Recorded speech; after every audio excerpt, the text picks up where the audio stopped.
ఈ దినము ఒక సన్నివేశము దేవుడు నాకు చూపించాడు. ఈ సన్నివేశంలో 3 పాఠాలని మనం నేర్చుకోవచ్చు. 3 పాఠాలు, 3 విషయాలని జ్ఞాపకం చేసుకుందాం. ఈ సన్నివేశాన్ని నేను ధ్యానించినప్పుడు, ప్రార్థించినప్పుడు ఈ సన్నివేశంలో ఉన్న మర్మం ఏమిటి అని నేను జ్ఞాపకం చేసుకున్నాను. అయితే అనేకమైన సన్నివేశాల ద్వారా దేవుడు మనతో మాట్లాడుతుంటాడు. పరిశుద్ధ గ్రంథము మనకు మన జీవితానికి కావలసిన ఒక ఆహారం అని జ్ఞాపకం చేసుకోండి. అంటే మనుషులు దేని వల్ల జీవిస్తుంటారు? Biryani, chicken, fried rice, idli, vada. మనుషులు దేని వల్ల జీవిస్తారని పరిశుద్ధ లేఖనములు దేవుని ప్రతి మాట వల్ల.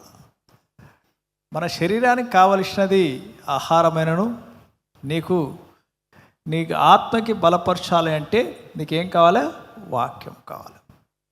అయితే ఈ వాక్యంలో ద్వారా దేవుడు కొన్ని మర్మాలని మనకు బయలుపరుస్తాడు సన్నివేశాల ద్వారా. అయితే నేను ఎక్కువ మటుకు యేసయ్య కాలంలో ఆయన చేసే సేవని నేను జ్ఞాపకం చేసుకుంటాను. అంటే ప్రతి బోధకుడు కొన్ని విషయాలని జ్ఞాపకం చేసుకుంటూ ఉంటారు. కొంతమంది ఓల్డ్ టెస్టిమెంట్లో ఉన్న వాటిని ధ్యానిస్తుంటారు. ఎందుకంటే నాకు నా హృదయంలో నుండి ఒక చిన్న ఆశ ఏమిటంటే, అయ్యా నేను ఎందుకు ఈ 1975లో ఇప్పుడు ఎందుకు నేను జన్మించాను? నీవు పుట్టినప్పుడు పుడితే బాగుంటుండే కదా అని అనుకుంటాను. ఏమనుకుంటాను? నీవు పుట్టినప్పుడు పుడితే నేను కళ్ళతోటి చూస్తుండే కదా. I would have seen with my own eyes. I would have believed with you. I would have followed you. నీవు చెప్పే మాటలు నేను చెవులార వింటుండే అని ఒక హృదయంతో నేను ప్రార్థిస్తూ ఉంటా. I want to SIT beside his feet. ఆయన పాదముల చెంత కూర్చోవాలి అని ఒక ఆశ కలిగి ఉంటా. సేవకునైన తర్వాత సేవకులకి దేవుని మీద he is our boss. Is our boss. మీ అందరికీ బాసే, కానీ ఆయన మాకు సుప్రీం బాస్. ఆయన సెలవు లేనిదే మేమేం చేయలేం. అయితే ఎప్పుడు ఆయన విషయాలు నేను ధ్యానిస్తూ ఉంటే కొన్ని విషయాలు చూసినప్పుడు నేనే ఆశ్చర్యపోతాను. ఎందుకు యేసయ్య కొన్ని విషయాలలో ఎందుకు ఇలా ప్రవర్తించాడు, ఎందుకు ఇలా చేశాడు అని ధ్యానిస్తుంటాను. I pray and I want to know why God has Jesus do in this way అని. ఎందుకు ఇలా చేస్తుంటాడు? ఒక సన్నివేశం చెప్తాను. మేబీ మీరు బైబిల్ చదివిన వారికి అయితేనేమో ఈ సన్నివేశం గుర్తుంటుంది, చదవని వారికి ఈ సన్నివేశం కొత్త కావచ్చు. కానీ దీంట్లో ఒక మర్మాన్ని మీరు తెలుసుకుందాం. మత్తయి సువార్త 15వ అధ్యాయం, మాథ్యూ చాప్టర్ 15 21 to 28లో ఒక సన్నివేశం ఉంటుంది.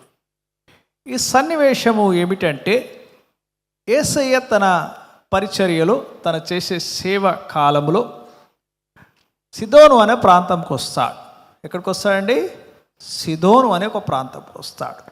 ఈ సిదోను అనే ప్రాంతంకి వచ్చినప్పుడు అక్కడ ఒక కానాను స్త్రీ, అంటే కానానీయులు ఎవరు అంటే వారు తృణీకరింపబడిన వారు, యూదులకి వారికి పడది, వాళ్ళు శత్రువులు. వారు ఎవరండి? శత్రువులు. ఆ దేశంని దేవుడు వారికి దయచేశాడు. అయితే ఈ కానానీయురాలు యేసయ్య దగ్గరికి వస్తుంది. యేసయ్య దగ్గరకు వచ్చి ఏమవుతుంది, ఎందుకు వస్తుంది, కారణం ఏమిటి వారు రావడానికి అని చూస్తే, తన దగ్గర తన కుమార్తెకి దయ్యము పట్టి ఆమె బిగ్గరగా కేకలు వేస్తున్నది అని రాయబడింది. అంటే ఆమె బాగా అరుస్తున్నది. ఆ దయ్యము తనని బాగా విసిగిస్తున్నది. ఎవరిని? తన కుమార్తెని. ఆ బాధని చూడలేక, తన కూతురి పడే బాధని చూడలేక యేసు క్రీస్తు ఆయన అనేకమైన అద్భుత కార్యములు చేస్తున్నాడు. ఆయన ఆ ప్రాంతమంతా తిరిగి అనేకమైన గొప్ప కార్యాలు చేస్తున్నాడని విని ఆమె యేసయ్య దగ్గరికి వస్తుంది. యేసయ్య దగ్గరికి వచ్చినప్పుడు సర్వసాధారణంగా యేసయ్య దగ్గరికి వచ్చిన వారికి అందరికీ దేవుడు కనికరిస్తాడు. కొంతమందినైతే వారి జీవిత పరిస్థితిని చూసి 35 సంవత్సరములు ఉన్న ఆ ఒక కోనేరు దగ్గర ఉన్న వారికి అయితే పిలవక ముందుగా వెళ్ళాడు. కొన్ని విషయాలలో అయితే దేవుడే సొంతగా వెళ్ళి వారిని బాగు చేయడం చూస్తాం. ఒకవేళ ఎవరైనా ఆయనని గట్టిగా అరిస్తే వారి జీవితంలో గొప్ప కార్యం చేయడం చూస్తాం. ఇక్కడ మనము యేసయ్యని జ్ఞాపకం చేసుకుంటే, యేసుక్రీస్తు గుణంని జ్ఞాపకం చేసుకుంటే, ఆయన ప్రేమ స్వరూపి, దయగలవాడు, ఆయన వ్యత్యాసము ఏ భేదము చూపనివాడు, ఆయన కనికరము కలవాడు అని జ్ఞాపకం చేసుకోండి. తను తగ్గించుకొని ఈ లోకమునకు వచ్చినవాడు. ఆయన క్షమాపణ గుణము గలవాడు, ప్రతి ఒక్కరిని క్షమించగలవాడు అని జ్ఞాపకం చేస్తాడు. ఇంత మంచి గుణగణములున్న యేసయ్య, ఆయన దేవుడే మనిషి రూపములు వచ్చిన యేసయ్య ఈ లోకమునకు వచ్చినప్పుడు ఈ స్త్రీ తనకెదురైతుంది. వచ్చి అరుస్తున్నది. ఏమని? దావీదు కుమారుడా, నా కూతుర్ని బాగు చెయ్యవా. అయితే ఇక్కడ ఒక విచిత్రమైన చేదైన అనుభవము ఆ కానాను స్త్రీ ఎదురైనది. చూడండి, ఇక్కడ యేసయ్య దగ్గరికి ఎవరు వచ్చినా నేను ఇంటికి రావాలనా, నీ దగ్గరికి రావాలనా, నువ్వు ఏం కోరుచున్నావు, నువ్వు విశ్వసిస్తున్నావా, నీకేం కావాలి, ఇటువంటి క్వశ్చన్స్ వేయడం మనం చూస్తాము. కానీ ఇక్కడ ఈ కానాను స్త్రీకి ఒక చేదైన అనుభవం వచ్చింది. యేసయ్య ఆమె వచ్చి అరుస్తుంటే ఆయన మౌనముగా ఉన్నాడు. ఏమన్నాడండి? మొదటిగా ఆయన మౌనముగా ఉన్నాడు. రెండవది, ఆయన మౌనముగా ఉన్నాడు గనక రెండవ ఏమవుతుందంటే, అక్కడున్న శిష్యులు ఏం చేయమని చెప్పారు? ఏమని? పంపివేయమని చెప్పారు.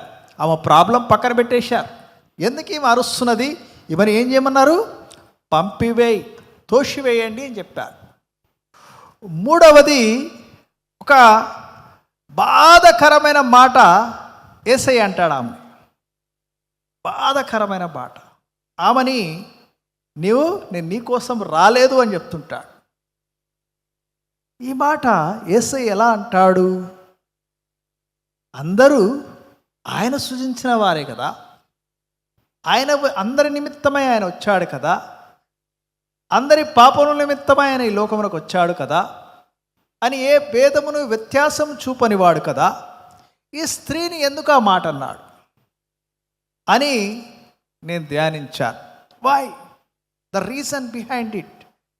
మనం దీని ద్వారా యేసయ్య మనకేం పాఠం చెప్తున్నాడు? What God is teaching us. ఈ దినము నీవు కూడా కొన్ని అదే సిచ్యువేషన్లో మనం ఉండవచ్చు. మొదటిగా తను ఎలా విజయం సాధించినది తెలిసిన తర్వాత నీవు కూడా అలానే విజయం సాధించవచ్చు. కానీ మొదటిగా యేసయ్య ఆయన దగ్గరకు వచ్చిన తర్వాత ఆయన మౌనముగా ఉన్నాడు. ఏమన్నాడండి? మౌనముగా ఉన్నాడు. Silent period. మనము మన జీవితంలో కొన్ని విషయాలలో దేవుని సన్నిధిలో ప్రార్థించినప్పుడు, దేవునికి సమీపంగా ఉన్నప్పుడు, దేవునికి బహుగా నీవు నీ యొక్క హృదయముని కానీ పరిస్థితిని కానీ నువ్వు వివరిస్తున్నప్పుడు దేవుడు నీకు సమాధానం ఇవ్వడు. Hallelujah. He don't answer you. కానీ ఆయన నీ సమీపంలో ఉంటాడు, ఆయన లేడని కాదు. కానీ God did not answer you. నీ యొక్క ప్రశ్నకి నీవు అడిగిన దానికి ఆయన సమాధానం ఇవ్వడు. అప్పుడు మనం ఏమనుకుంటామంటే దేవుడు మనల్ని మర్చిపోయాడు అనుకుంటాం. గాడ్ ఫర్గాట్ మీ, నన్ను మర్చిపోయాడు దేవుడు. కానీ ఇక్కడ మనము పరిశుద్ధ లేఖనములో చూస్తే దేవుడు యోసేపుని ఎంచుకున్న తర్వాత ఆయనని ఒక చెరసార్లో ఒక బందీగా, ఒక స్లేవ్గా బానిసగా ఉంచిన తర్వాత కూడా 13 సంవత్సరముల తర్వాతనే దేవుడు తనని జ్ఞాపకం చేసుకున్నాడు. హల్లెలూయా. హన్నా జీవితంలో అంతా ఉన్నది, కానీ తన గర్భంని దేవుడు తెరవలేదు. There is a period. అబ్రహామునికి వాగ్దానం చేశాడు, నీకు గొప్ప జనాంగముగా చేస్తానని చెప్పాడు. కానీ 25 సంవత్సరములు ఆయన ఆగవలసి వచ్చినది. There will be silent period in our life. దేవుడు నాకు సమీపముగా లేడా అంటే ఉన్నాడు, కానీ నీ యొక్క ప్రార్థనకి, నువ్వు అడిగేదానికి దేవుడు సమాధానం చెప్పడు.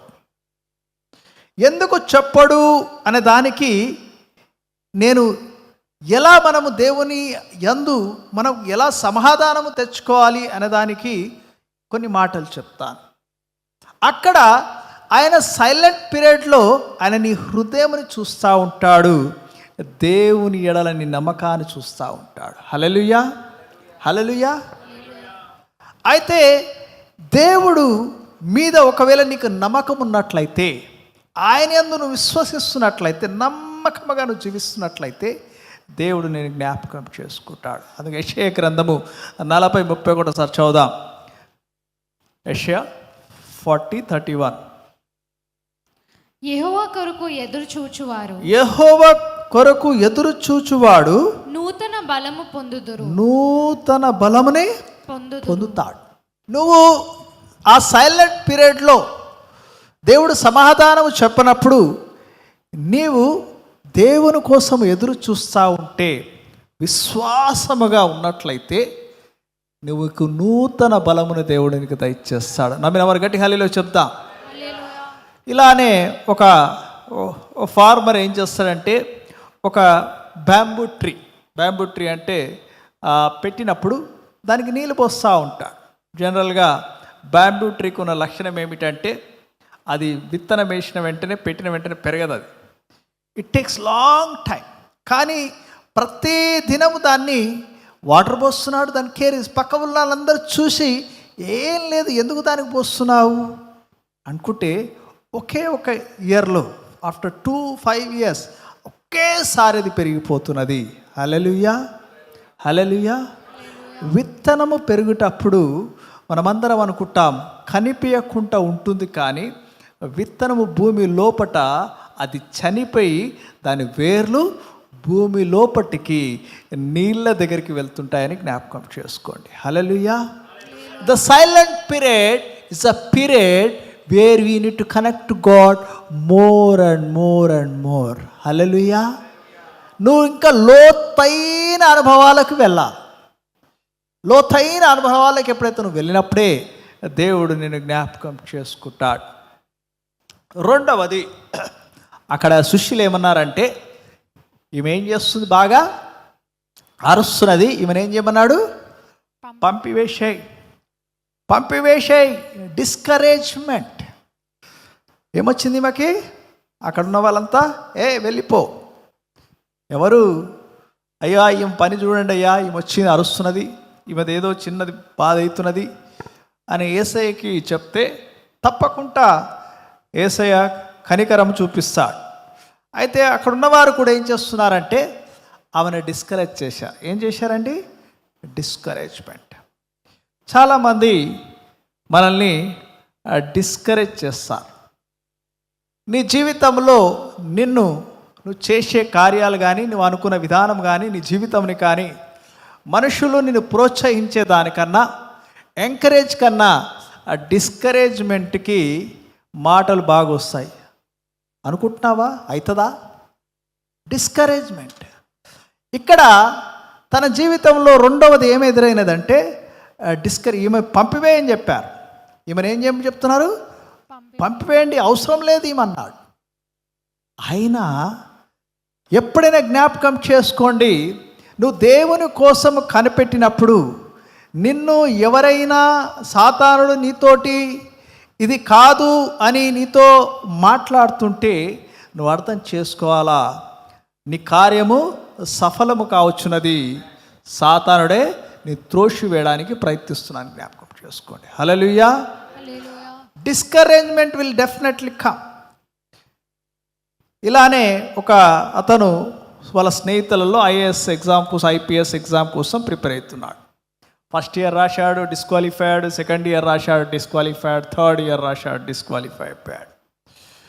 అయితే వాళ్ళ ఫ్రెండ్స్ అందరు వచ్చి, అరే ఏవరా నువ్వు టైం అంతా వేస్ట్ చేస్తున్నావు, you are wasting your time, నీకు జ్ఞానం లేదు, వేస్ట్ ఏమైనా చేసుకో అంటే, కానీ వాళ్ళ ఫ్రెండ్స్ మాటలు పట్టించుకోలే. అతనే ఎలానే చదివాడు. 5th అటెంప్ట్లో he become a IAS officer. అందరికైనా ఉన్నతమైన స్థలంలోకి ఆయన ఉన్నాడు. Never see when you trusting God, నువ్వు దేవుని నమ్మినప్పుడు నీ పక్కనున్న పక్క ఉన్న వాయిస్ని సాతానుడు ఎలా వాడుకుంటూ చూడకు. దేవుని వాగ్దానంని నమ్మాలి. హల్లెలూయా, యు షుడ్ బిలీవ్ ఇట్. చూడండి, ఒక చిన్న మోరల్ స్టోరీ నేను చదివినప్పుడు ఆహా ఎంత బాగుంది స్టోరీ అనుకున్నా. అయితే అన్ని కప్పలు ఒక దగ్గర చేరాయి, కాంపిటీషన్ పెట్టి మన దాంట్లో ఎవరు అందరికన్నా సూపర్ అంటే టాలెంటెడ్, ఇది ఇప్పటివరకు ఒక టవర్ పెట్టారు, ఆ టవర్ ఎవరైతే ఎక్కుతారో వాళ్ళే మన దాంట్లో అందరికన్నా గ్రేట్ అన్నప్పుడు అన్ని కప్పలు పార్టిసిపేట్ అయ్యాయి. అన్ని కప్పలు పార్టిసిపేట్ అయ్యాయి, పైకి ఎక్కుతా ఉన్నాయి, సగంలోనే చాలా పడిపోతూ ఉన్నాయి, అన్ని పైదాకా ఎక్కుతా ఉన్నాయి, పడిపోతూ ఉన్నాయి. కానీ చివరిగా ఒక కప్ప మాత్రము పైకి ఎక్కుతుంది. ఎక్కిన తర్వాత కిందికి వచ్చిన తర్వాత దాని అందరూ అబ్బా నువ్వు బాగా ఎక్కావు, కష్టమైనది కూడా బాగా ఎక్కావు అంటే, ఇక్కడ ఉన్నవారు నువ్వు ఎక్కగలుగుతావా అని అందరూ మాట్లాడుతూ నీతో అవుతుందా, కష్టం, జాగ్రత్త అయిదా అంటే భయపడి పడిపోయాయి ఎన్ని కప్పలు. ఈ నువ్వు ఎలా పైకి ఎక్కావంటే ఆ కప్పకు ఒక డిఫెక్ట్ ఉంది. ఏం డిఫెక్టు? దానికి చెవులు లేవు. వాళ్ళందరూ అరుస్తూ ఉంటే నన్ను ఎంకరేజ్ చేస్తుందని పైకి ఎక్కేసింది అది. మనము when we get discouraged we will fall down. జ్ఞాపకం చేసుకోండి. When discouragement comes you should think that God going to me do great thing in my life. ఆమేన్. యాకోబు పత్రిక 1:12 చూద్దాం. James chapter 1:12. శోధన సహించువాడు ధన్యుడు, అతడు శోధనకు నిలిచిన వాడై ప్రభు తన్ను ప్రేమించు వారికి వాగ్దానం చేసిన జీవ కిరీటము పొందును. హల్లెలూయా. శోధనని జయించువాడు ధన్యుడు. హల్లెలూయా. చివరిది చూద్దాం. 2వది డిస్కరేజ్మెంట్. ఈ 3వది చాలా బాధాకరమైనది. ఏంటిదంటే rejection, you are not eligible. ఏమన్నాడు? యేసయ్య మాట అన్నప్పుడు మత్తయి సువార్త 15:24 చదువుదాం. ఆయన ఇశ్రాయేలు ఇంటి వారై నశించిన గొర్రెల యొద్దకే గాని మరి ఎవరి యొద్దకును నేను పంపబడలేదనెను. ఆయనను ఇక్కడ ఏమన్నటువంటి కింద చదువు, అలానే చదువు. ఆయన ఇశ్రాయేలు ఇంటి వారై నశించిన గొర్రెల యొద్దకే గాని మరి ఎవరి యొద్దకును నేను పంపబడలేదనెను. ఆయనను ఆమె వచ్చి ఆయనకు మొక్కి ప్రభువా నాకు సహాయము చేయమని అడిగెను. అందుకు ఆయన పిల్లల రొట్టె తీసుకొని, చూడండి, అందుకు ఆయన పిల్లల రొట్టె తీసుకొని కుక్క పిల్లలకు వేయుట యుక్తము కాదు. చూడు ఎంత మాట అన్నాడండి. సృష్టికైన దేవుడు, ఈ సృష్టిని సృజించిన దేవుడు, అందరినీ వ్యత్యాసం లేకుండా జీవించే దేవుడు ఇజ్రాయేలు పిల్లలకున్న ఒక ఆహారాన్ని నేను కుక్క పిల్లలకి ఇస్తాను అన్నాడు. See that rejection. Some time we also feel rejected. అయ్యా నీ సన్నిధిలో నీ పాపముని జ్ఞాపకం చేసుకొని ఆయన సన్నిధిలో నువ్వు వెళ్ళడానికి కూడా నువ్వు ఏం చేస్తుంటావు అంటే, మేబీ ఐ గాట్ రిజెక్టెడ్, నేను పుట్టిన విధానము, నేను ఇలా పుట్టాను కదా, మేబీ ఐ గాట్ రిజెక్టెడ్. దేవుని సన్నిధికి వెళ్ళినప్పుడు నువ్వు అనేకమైన విషయాలు నువ్వు ఆలోచించుకొని నేను రిజెక్ట్ అయిపోతానేమో అని అనుకుంటుంది. యేసయ్య సూటిగా చెప్పాడు, you are rejected, you are rejected, you are not eligible. చాలామంది మనము యేసయ్య దగ్గరికి వెళ్ళడానికి, ఆయన యందు మనము నమ్మకముగా మన విషయాన్ని చెప్పడానికి మనం ఎలిజిబుల్ కాదనుకుంటాం. ఎందుకంటే నేను పాపిని, నా పాత జీవితం చూస్తే నేను దేవుని దగ్గర ప్రార్థన చేయలేను, ఆయనకి నేను చెప్తే నా మొర ఆలకించాడు,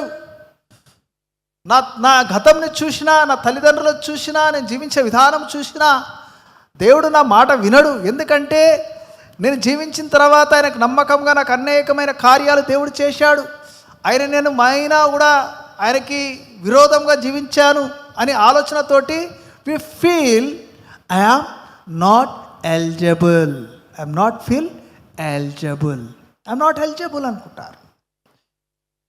అయితే యూఆర్ నాట్ ఎలిజిబుల్ అంటే ఇక్కడ తను ఎలా గెలుచుకున్నది, హౌ షీ గాట్ విక్టరీ.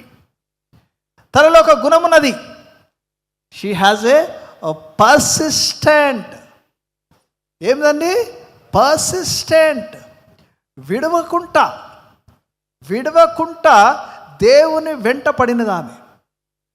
ఎప్పుడైతే నీవు దేవుని వెనుక, ఎస్ మై లార్డ్, నేను ఏదైనా కానీయ్యా, ఇది నీవే చేయగలుగుతావు, నాకు నీ మీదనే విశ్వాసం ఉన్నది. ఆమె చూస్తే ఆమెని నువ్వు వెళ్ళిపో అన్నా కూడా లేదు, no I cannot go. She believe that your only can do the things, the persistence. నీవు ఎప్పుడైతే నమ్మకముగా పర్సిస్టెన్స్గా ఉంటావు, దేవుడు తప్పకుండా నీకు ఆయన సమాధానము దయచేస్తాడు. హల్లెలూయా. ఎందుకనగా అంటే ఒక విధవరాలు దేవుని భయభక్తులు లేని ఒక న్యాయాధిపతి దగ్గరికి వచ్చి పదే విసిగిస్తూ ఉంటే, అబ్బా ఈమెని ఏం చేయాలా మనము, ఈమె విచారం చేస్తే పని అయిపోలే అని అంట. వెన్ యూ కంప్లీట్లీ గోయింగ్, నీ ప్రాబ్లం విషయమై దేవుని సన్నిధిలో పదే చెప్తా ఉంటే ఒక వాక్యము నీకు ఆదరణకరంగా ఉంటుంది. చూడండి, లూకా సువార్త 18:7 చదువుదాం. దేవుడు తాను ఏర్పరచుకున్న వారు దివారాత్రులు తన్ను గూర్చి మొరపెట్టుకొనుచుండగా వారికి న్యాయము తీర్చడా, తీర్చడా. హల్లెలూయా. నువ్వు దివారాత్రులు ఆయనకి మొరపెడతా ఉంటే తప్పకుండా ఆయన మొరని ఆలకిస్తాడు. He will answer you, but you should never give up. ఆమేన్. పర్సిస్టెన్స్. ఆమెలో ఉన్న గుణం ఏమిటి అంటే, ఆ కానాను స్త్రీని దేవుడు ఎందుకు చూపించాడు, ఆమె గుణం ఎందుకు చూపించాడు, ఆమె గుణం ద్వారా మనం ఏం నేర్చుకోవాలి అంటే, ఆమెతో ఎందుకు దేవుడు కఠినంగా ఉన్నాడు, దేవుడు హృదయమును తెలిసినవాడు. ఆమె హృదయం ద్వారా మనకు ఒక పాఠం నేర్పిస్తున్నాడు. ఒకవేళ నీవు ఈ పరిస్థితిలో ఉన్నట్లయితే, దేవుడు నీతో మాట్లాడుకున్నట్లయితే, నీకు నీ పరిస్థితిని నేను ప్రతి ఒక్కరు డిస్కరేజ్ చేసి నేను పంపివేయి అన్నప్పుడు, నీకు రిజెక్షన్ వచ్చినప్పుడు, when you going on persisting, దేవుడు తప్పకుండా నీ మొర ఆలకిస్తాడు. హల్లెలూయా. నువ్వేదైతే కోరుకుంటున్నావో, ఏదైతే ఆశిస్తున్నావో అది దేవుడు ఇష్టపడతాడు. రెండవది, తనలో ఉన్న గుణం ఏమిటంటే, దేవుడు తనని కుక్క పిల్లలకు అన్నప్పుడు తనేమన్నది, ఇగో వచ్చేస్తావు. ఏమొచ్చేస్తుంది? ఇగో వచ్చేస్తుంది. ఇంత పెద్ద మాట అంటావా, ఇంత పెద్ద మాట. She humbles her self. నీకు సమాధానం రాకపోతే మనం రిబల్ అయిపోతాం. ఏమొస్తుంది? దేవుడు ఉన్నాడా, 2 నిమిషాలు ఎప్పటి నేను వి గాట్ రిబెలియస్ నేచర్. మనకి ఇష్టమైనది కాకపోతే మనం రిబల్ అయిపోతుంటాం. కానీ తన దగ్గర ఏమున్నది తెలుసా? She humbled herself. Her humbleness changed. ఆమేన్. మొదటిగా దేవుడు సమాధానం చెప్పలేదు, తర్వాత వారు ఆమెను డిస్కరేజ్ చేస్తున్నా, తన తృణీకరించినా కూడా, కుక్క పిల్లలకి నేను ఇయ్యను అంటే కూడా ఒక మంచి మాట అంటది, అయ్యా యజమానుని బల్ల మీద ఆహారము తనకున్న కుక్క పిల్లలు తింటాయి కదా అన్నది. హల్లెలూయా. What humbleness she shows. హల్లెలూయా. Your humbleness will change the heart of God. నీ తగ్గింపు దేవుని హృదయంని కదిలిచ్చేస్తుంది. నీ యొక్క తగ్గింపుతో నీ కన్నీరు ప్రార్థన, నీ విరిగిన నలిగిన హృదయము దేవుడు హృదయముని గాబరపరుస్తున్నది. It will shake heart of God. నీ తగ్గింపు గుణము, నేను ఎవరైనా అవమానపరిచినా కూడా నువ్వు నీ తగ్గింపును చూసి దేవుడు నిన్ను హెచ్చిస్తాడు. తనని తాను తగ్గించుకున్నావు అని దేవుడు ఏం చేస్తాడంట? హెచ్చిస్తాడు. ఇక్కడ తనలో ఉన్న గుణం ఏమిటి అంటే, ఈ కానాను స్త్రీకి ఉన్న గుణం తను తగ్గించుకున్నది. హల్లెలూయా, హల్లెలూయా. తన తగ్గింపు గుణమును బట్టి దేవుడు ఆశ్చర్యపోయి ఆమెకు ఒక సాక్ష్యమును పలికాడు. ఏమిటి అంటే, నీ విశ్వాసము గొప్పది. హల్లెలూయా. నీ విశ్వాసము గొప్పది. ఈ దినము నీవు అటువంటి విశ్వాసమును కనపరిచినట్లయితే దేవుడు నీకు సమాధానం ఇవ్వకపోయినను, నీ పరిస్థితిలో అందరూ నిన్ను డిస్కరేజ్ చేసి నిన్ను త్రోసివేసినను, నిన్ను పంపివేసినను, ఒకవేళ నువ్వు నీ పరిస్థితిని చూసి you may feel I'm rejected, అయ్యా నేను దీనికి అర్హును కాను అని నువ్వు అనుకున్నాను. ఒకవేళ నీవు if you going on persisting, yes నేను నమ్ముకున్న దేవుడు తప్పకుండా నా జీవితంలో కార్యం చేస్తాడు. హల్లెలూయా. నీ పరిస్థితిలో నువ్వు ఎలా ఉన్నాను, ఇది కాదు, నీ యోగ్యుని కాదు అన్నా కూడా if you humble your self, yes my lord, నాకు తెలుసు నాయన, ఐఎమ్ హంబులింగ్ మై సెల్ఫ్. అయ్యా I'm not even equal to your dust my lord, కానీ కృప ద్వారా, నీ కనికరం ద్వారా నన్ను జ్ఞాపకం చేసుకో అయ్యా, నా జీవితమును జ్ఞాపకం చేసుకో అని తగ్గింపు గల హృదయము నీలో ఉన్నట్లయితే, అటువంటి విశ్వాసముని నువ్వు ఉన్నట్లయితే దేవుడు తప్పకుండా దేవుడు నీ జీవితంలో గొప్ప కార్యం చేస్తాడు. ఆమె దగ్గర మనం నేర్చుకోవాల్సింది ఏమిటంటే, షీ డిడ్ నాట్ ఆర్గ్యూ. దేవునితో ఏం చేయలేదు, ఆమె ఆర్గ్యుమెంట్ చేయలేదు. షీ డిడ్ నాట్ క్విట్, వదిలివేయలే. She trusted and she received. ఆమేన్, ఆమేన్, ఆమేన్, ఆమేన్. అందుకొరకు చూడండి, యోహాను సువార్త 11:40 ఏం రాయబడింది చూడండి, ముగిద్దాం. అందుకు యేసు, నీవు నమ్మిన ఎడల దేవుని మహిమ చూతువని నేను నీతో చెప్పలేదా? ఈ దినం నువ్వు నమ్మినట్లయితే కానాను స్త్రీ ఒక పరిస్థితి కన్నా, ఒకవేళ నీది ఘోరమైన పరిస్థితి కావచ్చు, కానాను స్త్రీ ఎన్నిక లేదు అని చెప్పినా కూడా తన ఒక పర్సిస్టెన్స్, ఆమె ఎడతేయక మొండిగా ఆ దేవుని ఎంత ఆయన పదే పదే తన కుమార్తె విషయమై ఆమె ఏం చేసింది, ఆశ కలిగి ఉన్నది. If today you are in the presence of God, if you today you have same spirit, you have same faith for your problem, for your life, నువ్వు ఏ విషయమైతే ఆయన చేస్తాడు అని నమ్మకంతో ఉన్నావో, మనుషులని డిస్కరేజ్ చేసిన, మనుషులు నీవు ఎలిజిబుల్ కాదన్నా కూడా, బట్ యువర్ హార్ట్, దేవుడు నిన్ను చూస్తున్నాడు ఈ దినం.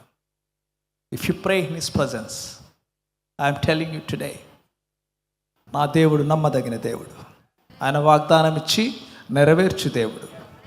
ఒకవేళ నమ్మినట్లయితే దేవుడు నీ జీవితంలో కార్యం చేస్తాడు. ఆమేన్.